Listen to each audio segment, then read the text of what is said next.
Байцгаана. Миний Баяуулын яамны хөлгийн сүмийн ерөнхий боловсролын 4-р сургуулийн суралцагч, Улс бүрийн парламентын 2025 оны оролцогч Гайратын Сэрмэг байна.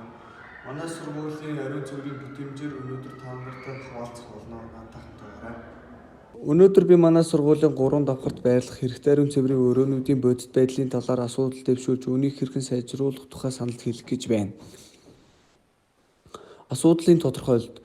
Манай 3 давхарт нийт 6 шиг хэрэгтэй ариун цэврийн өрөө байдаг. Нэг ариун цэврийн өрөөнд дотроо 2 тусаа тасалгаатай нийтдээ 12 орчим сулдуурдаг гэж тооцоож болно. Би эдгээр өрөөнүүдийг ажиглаж үзэхэд дараах зүйлс илэрсэн. Зарим ариун цэврийн өрөөнд ус татагддаггүй, ажиллахгүй болсон байна. Зарим нь крант байхгүй, угаалдуур ажиллахгүй байдалд ажиглагддаг. Зарим өрөөнд үнэр ихтэй анхаарчуулдмуу байна. Мөн ариун цэврийн өрөөнд цас, цавна, хогийн сав байхгүй тохиолдолж байдаг.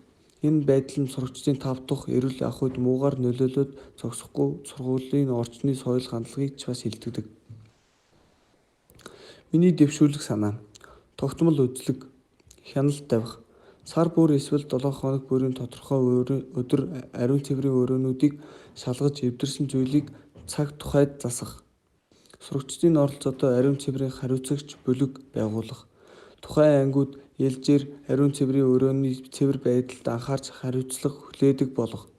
Сургуулийн дотоод мэдээллийн самбарт нь соёл ураа байрлуулах, цэвэрхэн хэрэглээ, соёлтой байя гэх мэт ураа бичиж, сурагчдын ухамсарыг нэмэгдүүлэх, угаалдуур ус татах системийг шинжлэх санал гаргах, сургуулийн захиргаанд санал бичиж засвар үйлчилгээ хийх хөрөнгө төлөвлөх хэрэгтэй.